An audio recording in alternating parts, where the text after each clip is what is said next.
now in New Jersey. Powered by TAPinto. Brought to you by Lakeland Bank.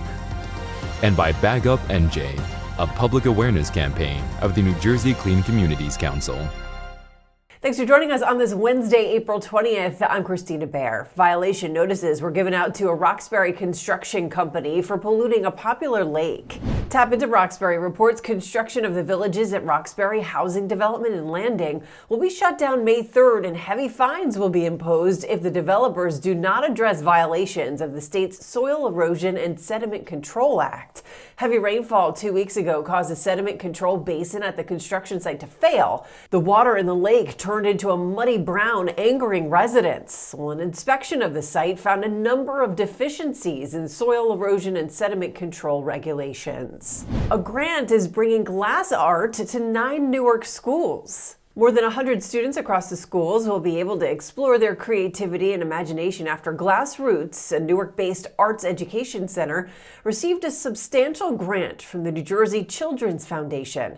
TAPinto Newark reports that Glass Roots will teach the students mosaic lessons. Since 2001, Glass Roots has engaged tens of thousands of youth and young adults across the greater Newark area through its programs. The Cranford Film Festival returning for a second year. After being all virtual last year, this year's filmmakers and fans will get to watch some of the festival's 45 short films on the big screen in person on April 30th.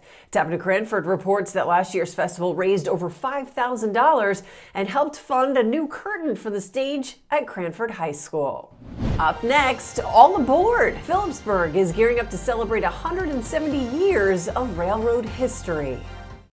Hey, New Jersey! A new law takes effect statewide on May 4th, fully banning single-use plastic bags in all retail stores, grocery stores, restaurants, and eateries.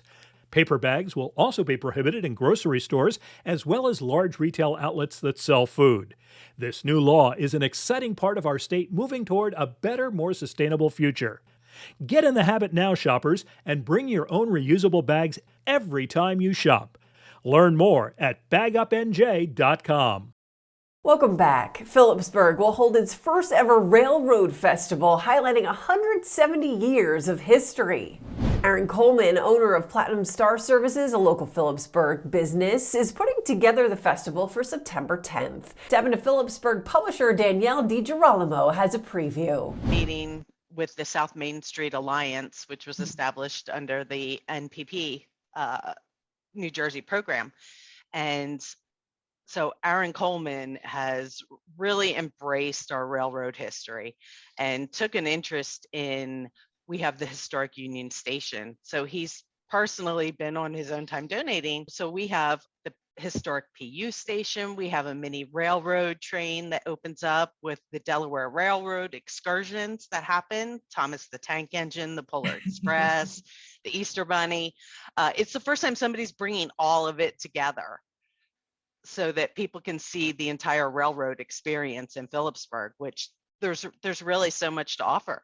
So it was his way of just celebrating it all. And when he was researching it, he realized it was 170 years that the railroad's been in Phillipsburg. Yeah. And from the history, because there were 4 railroads that all run through town and the lines are still active. So he said, we need to celebrate this.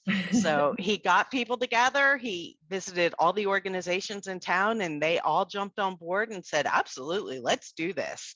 We're really excited about it. We've been trying to bring more events downtown. Part of embracing that NPP is to bring this whole railroad experience, and 170 years is a pretty long time to celebrate something. So a lot of people have moved into the area that aren't aware of the history. So it's a good opportunity for people who have lived here all their lives and don't know much about it, as well as people who just love railroads. I've been downtown and there's people that just stand along the railroad with cameras photographing the trains go by. Wow. Families actually sit there with their video and their photo just waiting to see the trains go by, and they take pictures. So it's going to be a nice event. There's a river, the riverfront is right along there, so people can enjoy the river setting where the Delaware River excursion piece is at. The mini train, which is always a great free event, has their own little history museum inside. So they're going to bring that into the mix, which is great. And it's going to be like the grand opening of the historic Union Station, which Awesome. has so much history inside it. And they're getting it ready for the public, which is going to be fantastic. To receive your local news from TAPinto in your inbox every day for free, sign up at tapinto.net/enews. Thank you for joining us. This has been Now in New Jersey, powered by TAPinto, brought to you by Lakeland Bank and Bag Up NJ, a public awareness campaign of the New Jersey Clean Communities Council.